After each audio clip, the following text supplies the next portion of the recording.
নমস্কার। দশম শ্রেণীর ইতিহাসের প্রথম অধ্যায় ইতিহাসের ধারণা, এই অধ্যায়ের নির্বাচিত কিছু 2 নম্বরের প্রশ্ন এবং তার উত্তর আমরা আলোচনা করব।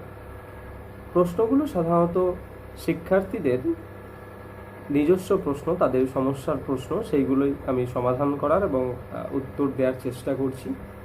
তার বাইরেও মাধ্যমিক পরীক্ষা 2021 এই ভাবনাকে সামনে রেখে কী ধরনের প্রশ্ন হতে পারে এবং কোন অংশগুলি থেকে কী ধরনের প্রশ্ন আসে, সব মিলিয়ে আমি এই প্রথম অধ্যায়ের ওপর শুধুমাত্র 2 নম্বরের প্রশ্নের ভিত্তিতে আমি একটি আলোচনা উপস্থাপন করছি। প্রথম যে প্রশ্নটি গুরুত্বপূর্ণ সেটি হলো, প্রথম প্রশ্নটি হলো আধুনিক ইতিহাস চর্চার বৈচিত্র্যগুলি কী কী।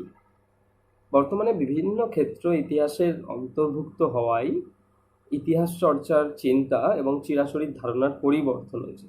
তাই আধুনিক ইতিহাস চর্চার মধ্যে বিভিন্ন বৈচিত্র্য উপস্থাপিত হয়েছে। তার মধ্যে খেলার ইতিহাস, নতুন সামাজিক ইতিহাস চর্চার ধারণা এসেছে, পোশাক পরিচ্ছদের ইতিহাস, যানবাহন ব্যবস্থার ইতিহাস, স্থানীয় ইতিহাস, শহরের ইতিহাস চর্চা, আঞ্চলিক ইতিহাস চর্চা, নারী ইতিহাস, পরিবেশ ইতিহাস চর্চা, এছাড়াও চিকিৎসা বিজ্ঞান, শিল্পকলা, দৃশ্যশিল্প, খাদ্যাভ্যাস, এই সমস্ত কিছু ইতিহাস চর্চার মধ্যে অন্তর্ভুক্ত হয়েছে।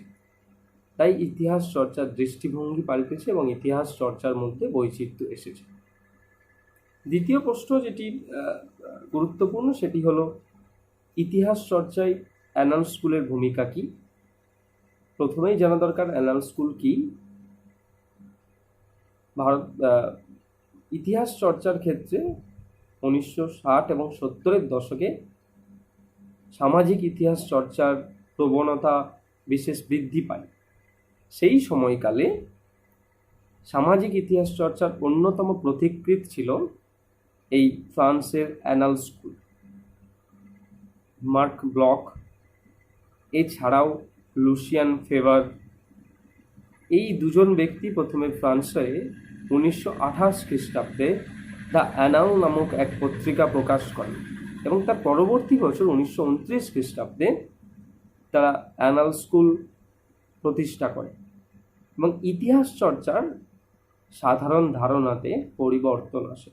তাদের ইতিহাস চর্চার মূল বিষয়বস্তু বৃহত্তর যে মানব সমাজ, সাধারণত যে কনভেনশনাল ইতিহাস চর্চা, তার বাইরে সমস্ত কিছুকে তারা এই সামাজিক ইতিহাসের মধ্যে এনেছে এবং আস্তে আস্তে এই অ্যানাল স্কুলের ইতিহাস চর্চার চিরাচরিত ধারণা মার্ক ব্লক এবং লুসিয়ান ফেভারের বাইরেও আস্তে আস্তে ফার্দিনান্দ লাদুরি প্রমুখ ঐতিহাসিক এই ইতিহাস চর্চার এক গুরুত্বপূর্ণ অবদান রাখেন। পরিসংখ্যান ভিত্তিক ইতিহাস, পরিবারের মনস্তত্ত্ব সহ অর্থনৈতিক, সাংস্কৃতিক, সমাজ উঠে আসে তাদের ইতিহাস চর্চার মাধ্যমে। এটি হলো অ্যানাল স্কুলের ভূমিকা, অ্যানাল স্কুলের গুরুত্ব এবং অ্যানাল স্কুল কবে গড়ে উঠেছে। আরেকটি প্রশ্ন শিক্ষার্থীরা করেছে, নতুন সামাজিক ইতিহাসের সাথে কি অন্য ইতিহাস চর্চার কোনো সম্পর্ক আছে বা কোনো পার্থক্য আছে? দেখো, নতুন সামাজিক ইতিহাস চর্চার সাথে চিরাচরিত যে ধারণা ইতিহাস চর্চা, তার মধ্যে পার্থক্য আছে। কারণ কনভেনশনাল যে ইতিহাস চর্চা, দীর্ঘদিন ধরে চলে আসা ইতিহাস চর্চা, সেখানে প্রধানত উচ্চবর্গীয় যারা মানুষ তাদের ধারণাকেই তুলে ধরা হতো। কিন্তু বর্তমানে এই ধারণার পাশাপাশি সাধারণ লোকজীবনের সাধারণ চিত্র উঠে আসছে। রাজার পাশাপাশি সাধারণ ব্যক্তিবর্গের ভূমিকা, তাদের শিল্প সংস্কৃতি সমন্বয় পাশাপাশি থাকা, এই সমস্ত কিছু ইতিহাস চর্চার মধ্যে অঙ্গীভূত হয়েছে। অর্থাৎ ইতিহাসের যে অনালোকিত বিষয়গুলি, ক্ষেত্রগুলি আগে ছিল, সেই অনালোকিত ক্ষেত্রগুলিতে আলো ফেলতে বাধ্য করেছিল নতুন সামাজিক ইতিহাস চর্চা। তাই কনভেনশনাল যে ইতিহাস রচনা, তার প্র্যাকটিস, তার চর্চা, তার নির্মাণ, তার বাইরে নতুন সামাজিক ইতিহাস প্রান্তীয় মানুষ সাধারণ মানুষ যারা বৃহত্তর এই সমাজেরই অংশ, অথচ ইতিহাস চর্চাতে দীর্ঘদিন ঐতিহাসিকদের কাছে উদাসীন ছিল, সেই মানুষরা বর্তমানে নতুন সামাজিক ইতিহাস চর্চায় প্রাধান্য পেয়েছে।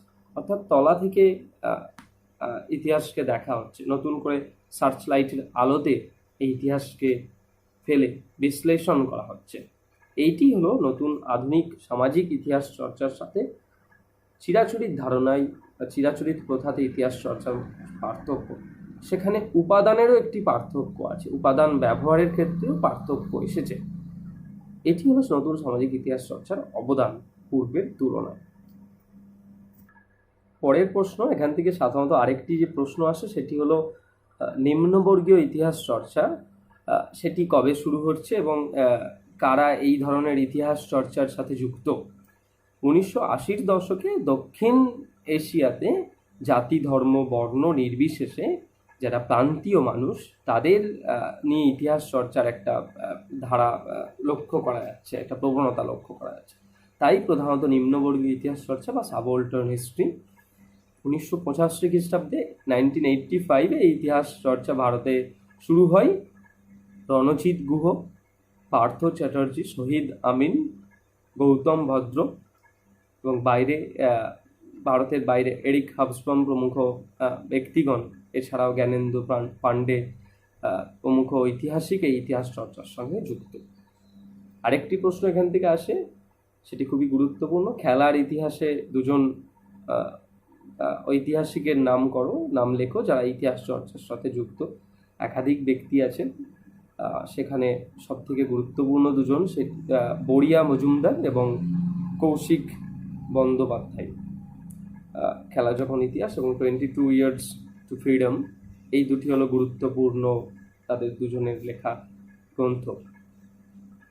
আরেকটি প্রশ্ন শিক্ষার্থীরা রেখেছে, সেটি হলো নৃত্যের ইতিহাস চর্চার গুরুত্ব কি, এটি কেন প্রয়োজন হয়ে উঠল এই সময়। 2 নম্বরের মতো করে যদি বলি তাহলে ছোট্ট করে, সাধারণত নৃত্যের ইতিহাস কেন গুরুত্বপূর্ণ, কারণ আগে এই নৃত্য সাধারণত যুক্ত ছিল প্রাচীন দক্ষিণ ভারতের বিভিন্ন মন্দিরগুলোতে। সেখানে দেবদাসী প্রথাতে বিভিন্ন নৃত্যশিল্পী তারা মন্দিরে সেবাদাসী হিসাবে ছিলেন এবং নৃত্যে পটু ছিলেন। তারা দেবতার মনোরঞ্জনের জন্য, ধর্ম আচরণের জন্য এই নৃত্য অনুশীলন এবং নৃত্য উপস্থাপন করত। এটি প্রথমের দিকে সাধারণত উচ্চবৃত্তীয় বা উচ্চবর্গীয় মানুষের একটি সংস্কৃতির অংশ ছিল, পরবর্তীকালে সাধারণ মানুষের অঙ্গনে প্রবেশ করে। এর প্রধান গুরুত্ব হলো এটি জাতির আত্মপরিচয় উঠে আসে নৃত্যশিল্পের মাধ্যমে। 1, 2 জাতি কিভাবে পরিপুষ্ট হলো তার ধারণা উঠে আসে। 3 নম্বর জাতির সামাজিক ও সাংস্কৃতিক পরিচয় পাওয়া যায়। উচ্চবৃত্তীয় মানুষের বাইরে সাধারণের জীবন চর্চা এবং সাধারণের অঙ্গনে প্রবেশ করছে এই নৃত্য এবং তাদের সংস্কৃতির পরিচয় পাওয়া যায়। ভাষাতাত্ত্বিক প্রাদেশিকতা দূর করে নৃত্য এবং এই ইতিহাস চর্চার মাধ্যমে শিল্পীদের জীবনযাপন, আর্থসামাজিক অবস্থান, তাদের পোশাক এবং সংস্কৃতির পরিচয় পাওয়া যায়। নৃত্য ইতিহাস চর্চার গুরুত্ব এখানে। পরের একটি প্রশ্ন যেটি গুরুত্বপূর্ণ সেটি হলো দৃশ্যশিল্পের ইতিহাস চর্চা কেন গুরুত্বপূর্ণ এবং দৃশ্যশিল্পের ইতিহাস চর্চার সাথে শিল্প চর্চার ইতিহাস এর পার্থক্য কি, মানে দৃশ্যশিল্পের ইতিহাসের সঙ্গে শিল্প চর্চার ইতিহাস। দেখো, শিল্প চর্চার ইতিহাসের মধ্যে নৃত্য, সঙ্গীত, নাটক, চলচ্চিত্র হচ্ছে সবথেকে গুরুত্বপূর্ণ। এইগুলি প্রধানত হলো পারফর্মিং আর্টস। এই পারফর্মিং আর্টস যেখানে সঙ্গীত, নৃত্য, নাটক, চলচ্চিত্র এগুলি মানুষের মধ্যে জাতীয়তাবোধ, তার সমাজ, সংস্কৃতি, অর্থনীতি এবং প্রাচীন ঐতিহ্যকে তুলে ধরে। কখনো কখনো সমাজের বিভিন্ন সমস্যা, তৎকালীন প্রধান ইস্যুগুলো, জ্বলন্ত বিষয়গুলো নাটক এবং চলচ্চিত্রের মাধ্যমে উঠে আসে। এইগুলি হলো পারফর্মিং আর্টস। এর বাইরে আছে দৃশ্যশিল্পের ইতিহাস। এই শিল্প চর্চার সাথে দৃশ্য শিল্পের ইতিহাসের পার্থক্য আছে। পারফর্মিং আর্টসের সাথে অন্য ফটোগ্রাফি এবং অঙ্কন শিল্পের। তার মূল কারণ ফটোগ্রাফি এবং অঙ্কন শিল্প প্রধানত এটি যিনি আঁকছেন বা যিনি ছবিটি তুলছেন তার মধ্যে দিয়ে, অর্থাৎ যিনি ছবিটি নির্মাণ করছেন বা ছবিটি ক্যাপচার করছেন তার চোখ দিয়ে আমাদের দেখতে এর কথোপকথনের একটি স্টিল ছবি প্রকাশিত হবে। এর মাধ্যমে আমরা কখনোই বুঝতে পারবো না যে তাদের ওই সময়কালীন কথাবার্তা কি চলছে, কিন্তু যিনি ছবিটি তুলছেন তিনি যখন ইতিহাস চর্চার অংশ হিসাবে এটা উপস্থাপন করবেন তার চোখ দিয়ে আমরা সেটা দৃষ্টি ফেলব। ঠিক তেমনি যিনি ছবিটি আঁকছেন তার চিন্তা এবং তার চেতনা, তার দৃষ্টি নির্মাণ দিয়ে আমরা এটা দেখব। তাই দৃশ্য শিল্পের সাথে শিল্প চর্চার ইতিহাস যেটি নির্মাণ করা হচ্ছে, যেটি উপস্থাপন করছে, তার একটু পার্থক্য আছে, দুটি গুরুত্বপূর্ণ। প্রশ্নটি হলো, শহরের ইতিহাস কি স্থানীয় ইতিহাস চর্চার অংশ? দেখো, এই ধরনের প্রশ্ন পরীক্ষাতে হয়তো আসবে না। পরীক্ষা আসতে পারে শহরের ইতিহাস কি স্থানীয় ইতিহাস কি। আগে বলে দিই, শহরের ইতিহাস যে প্রশ্নটা করেছো ছাত্ররা, শহরের ইতিহাস স্থানীয় ইতিহাস চর্চার অংশ নয়। কারণ শহরের ইতিহাস চর্চার ক্ষেত্র এবং প্রেক্ষিত আলাদা, স্থানীয় ইতিহাস চর্চার ক্ষেত্র এবং প্রেক্ষিত পুরোপুরি আলাদা। কারণ স্থানীয় ইতিহাস চর্চার কাল, সীমানা, গণ্ডি এবং তার ইতিহাস চর্চার বিষয়বস্তু অনেক বেশি সীমিত, ছোট। সেই তুলনায় শহরের ইতিহাস বিভিন্ন ক্ষেত্র থেকে, বিভিন্ন কেন্দ্রবিন্দু থেকে আলোচিত হতে পারে। শুধু শহরের বিবর্তন, শহরের আর্থসামাজিক অবস্থা বা কী করে নগরীর পত্তন হলো সে বিষয় না, তার টাউন প্ল্যানিং হতে পারে, নগরের কিভাবে তার নগর পরিকল্পনা বা তার নগরের নিরাপত্তা, ডাক যোগাযোগ ব্যবস্থা, যে কোনো বিষয় নিয়ে শহরের ইতিহাস গড়ে উঠতে পারে, আলোচিত হতে পারে। প্রধানত যে প্রশ্নটা মাধ্যমিকের পরীক্ষার জন্য ইম্পর্টেন্ট সেটি হলো শহরের ইতিহাস কি। শহরের ইতিহাস কি সেটি দুটো উদাহরণ সহ তোমরা লিখতে পারো। স্থানীয় ইতিহাস চর্চা কি সেটি উদাহরণ, এবং ইতিহাস চর্চায় গুরুত্ব কি সাধারণত পড়ে। প্রশ্নটি যেটি ছাত্রছাত্রীরা রেখেছে সেটি হলো, পোশাক পরিচ্ছদের ইতিহাস চর্চা কোন দিক আলোকিত করে, ইতিহাস চর্চার কোন দিকে আলো ফেলে।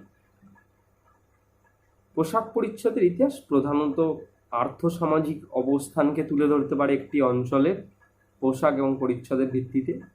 এছাড়া তাদের রুচি, সংস্কৃতি, রক্ষণশীলতা বা প্রগতিশীলতা কতটা ছিল, অর্থাৎ পোশাক, সেই পোশাকের যে আবরণ তার সেটি কতটা রক্ষণশীলতার পরিচয়বাহী এবং কতটি প্রগতিশীলতার কথা বলছে সেটি উঠে আসতে পারে। এবং এর বাইরে তাদের আবহাওয়া, কৃষিকাজ, পণ্য, ফসল ধারণা পাওয়া যেতে পারে। উদাহরণ হিসাবে বলা যেতে পারে প্রচুর পরিমাণ পশম বা তুলাজাত দ্রব্যের ব্যবহার, এটা ইন্ডিকেট করতেই পারে যে সেই সময়কালে বা সেই অঞ্চলের পার্টিকুলার সেই অঞ্চলে হয়তো পোশাক পরিচ্ছদের ক্ষেত্রে তুলা বা পশমের ব্যবহার বেশি ছিল। এছাড়াও লিঙ্গ বৈষম্য কতটি ছিল এবং কতটা দেখা যায় সেটি পোশাক পরিচ্ছদের ইতিহাস চর্চার মাধ্যমে উঠে আসে। পরের প্রশ্ন হলো, ইকোফেমিনিজম কি? ইকোফেমিনিজম হলো একটি দার্শনিক অবস্থান বা দৃষ্টিভঙ্গি যেটি সমাজে নারীর ন্যায্য অধিকার এবং পরিবেশ বিপর্যয় রোধকল্পে পরিবেশের সংরক্ষণের উপর গুরুত্ব আরোপ করে। ইকো এবং ফেমিনিজম, অর্থাৎ ইকোলজি পরিবেশ এবং ফেমিনিজম নারীবাদ, এই দুটিকে একত্রিত করে গড়ে উঠেছে ইকোফেমিনিজম। অর্থাৎ প্রকৃতির ওপর মানুষের যে নিপীড়ন, তার সাথে নারীর ওপর পুরুষতন্ত্রের যে আধিপত্য এবং নিপীড়ন, তার সাযুজ্য হলো পরিবেশ নারীবাদের মূল ভিত্তি। 1970 এবং 80-র দশকে আমেরিকাতে এই ধারণার উৎপত্তি হয়। ফ্রাঁসোয়া দুবন, ক্যারেন ওয়ারেন, বন্দনা শিবা প্রমুখ মহিলারা এই ধারণার প্রচারক। এটি কোনো আন্দোলন নয়, বিশিষ্ট লেখক এরা তাদের রচনার মাধ্যমে এই ইকোফেমিনিজমের ধারণাকে সমাজে প্রচলিত করেছে এবং এটি ইতিহাস চর্চার একটি ক্ষেত্র হয়ে উঠেছে বর্তমানে। 1974 খ্রিস্টাব্দে ফ্রাঁসোয়া দোবন তার তার বইতে প্রথম এই ইকোফেমিনিজমের ধারণাকে বাস্তবে আনেন এবং অর্থাৎ নারীর যে কোমলতা তার সাথে প্রকৃতির এক তুলনা করা হয়েছে এবং পুরুষদের যে রুক্ষতা এবং সে নিপীড়ন প্রকৃতির ওপর এবং নারী সমাজের উপর, এই দুটোকে একত্রিত করে একটি ধারণা ইতিহাস চর্চার ক্ষেত্রে উঠে আসছে, সেটি হলো ইকোফেমিনিজম। তার পরবর্তীকালে এই ধারণা নিয়ে অনেক বিতর্ক, সমালোচনা, বিরুদ্ধ লেখা অনেক কিছুই হয়েছে এবং ইতিহাস চর্চার ক্ষেত্রের মাধ্যমে ইতিহাস চর্চার মাধ্যমে এই ধারণাগুলো উঠে এসেছে। পরের প্রশ্ন যেটি রাখা হয়েছে সেটি হলো মহাফেজখানা কি। তোমরা অনেকেই জানো মহাফেজখানা হচ্ছে, ইংলিশটা যদি লেখা থাকে পাশেই তোমরা হয়তো বুঝতে পারো, আর্কাইভ, সেটাকেই বলছে মহাফেজখানা। মহাফেজখানা হচ্ছে ঐতিহাসিক গুরুত্ব সম্পন্ন কোনো সরকারি বেসরকারি দলিল, প্রতিবেদন, অর্থাৎ সরকারের কোনো নথিপত্র যখন সরকারি কোনো দপ্তরে সংগ্রহ করে রাখা হচ্ছে, সেটা স্থানীয় স্তরে বা প্রাদেশিক স্তরে, জাতীয় স্তরে, আন্তর্জাতিক স্তরে, যে কোনো ক্ষেত্রে কোনো দলিল দস্তাবেজ সেটা যদি সংরক্ষিত করে রাখা হয়, গচ্ছিত রাখা হয়, যেই স্থানে রাখা হয় সেটাকেই বলছে মহাফেজখানা বা আর্কাইভ। 1891 খ্রিস্টাব্দে কলকাতাতে ব্রিটিশ সরকারের উদ্যোগে এই আর্কাইভ একটি গড়ে ওঠে, যেখানে এই সমস্ত নথি রাখা হতো। সেটির নাম হলো ইম্পিরিয়াল রেকর্ড ডিপার্টমেন্ট। 1891 খ্রিস্টাব্দে গড়ে ওঠে। পরবর্তীকালে স্বাধীনতার সময়কালে 1947 খ্রিস্টাব্দে, যেটি 1911 খ্রিস্টাব্দে এটি স্থানান্তরিত হয়, যখন রাজধানী স্থানান্তর হয়, দিল্লিতে চলে যায় এবং 1947 খ্রিস্টাব্দে স্বাধীনতার পর এটার নাম পাল্টে রাখা হয় ন্যাশনাল আর্কাইভস অফ ইন্ডিয়া। আরেকটি প্রশ্ন হলো বিবরণ ও প্রতিবেদন কি এবং এদের পার্থক্য কি। দেখো, খুব সূক্ষ্ম একটি পার্থক্য, একটি উদাহরণ সহযোগে বুঝিয়ে দিলে বুঝতে পারবে। আগে আমি কি বলি, প্রতিবেদন হলো সরকার, যখন ব্রিটিশ সরকার বিভিন্ন দপ্তর সে সময় প্রতিষ্ঠা করে, তাদের মূল উদ্দেশ্য বিভিন্ন দপ্তর প্রতিষ্ঠা করে সেই খবরাখবর বিভিন্ন দপ্তর থেকে পাওয়া এবং প্রয়োজনে ব্রিটিশ সরকার বিরোধী কোনো আচরণ সেগুলোকে বন্ধ করা এবং তার বিরুদ্ধে অ্যাকশন নেওয়া। প্রতিবেদন হলো সরকারি চিঠিপত্র, সরকারি কোনো বিবরণ, সেটাকেই প্রতিবেদন বলব। সরকারি বিবরণ মানে ধরো একজন কোনো ব্যক্তি সরকারের কোনো নির্দিষ্ট পদে আছে, কোনো একটা আমলা, কোনো একটা অফিসার, তিনি যখন তার উচ্চপদস্থ কোনো ব্যক্তিবর্গকে বা উচ্চপদস্থ কোনো অফিসারকে যে চিঠি বা যে লেখা পেশ করবেন সেটি প্রতিবেদন। বা নিম্নে যদি প্রেরণ করা হয় তার অধীনস্থ যে অফিসার তাকেও যদি দেওয়া হয় সেটাও প্রতিবেদন। অর্থাৎ সরকারি স্তরে সরকারের যখন নিত্য নৈমিত্তিক যখন খবরাখবর আদান প্রদান হতো, যেগুলোকে যখন সংগ্রহ করে রাখা হচ্ছে সেটাই প্রতিবেদন, যা দেয়া হয় সেটাই প্রতিবেদন। কিন্তু বিবরণ আলাদা। বিবরণ হচ্ছে যিনি ঘটনার প্রত্যক্ষদর্শী তিনি যেটা রেখে যাচ্ছেন সেটাই বিবরণ। উদাহরণটা কি? উদাহরণ ধরো, আমরা একটা ছোট্ট উদাহরণ বলি। আমরা অনেকেই সিনেমা দেখি, রং দে বাসন্তী সিনেমা আমরা দেখেছি। সেখানে দেখছি যে যিনি জেলার ছিলেন, জেলে তিনি ভগৎ সিং, সুখদেব, রাজগুরুকে দেখেছেন, প্রত্যক্ষ করেছেন। তিনি তাদের বিবরণ লিখে গেছেন, তাদের শারীরিক গঠন, তাদের দৃঢ় মানসিকতার বিবরণ রেখে গেছেন। তিনি সরকারের লোক হয়েছিলেন কিন্তু সরকারকে চিঠি পাঠাননি, কিন্তু নিজের মতো করে বিবরণ লিখে গেছেন। সরকারের কাছে সেই নথি যায়নি, নিজের ডায়েরিতে সেটা ছিল, জেলারের ডায়েরিতে।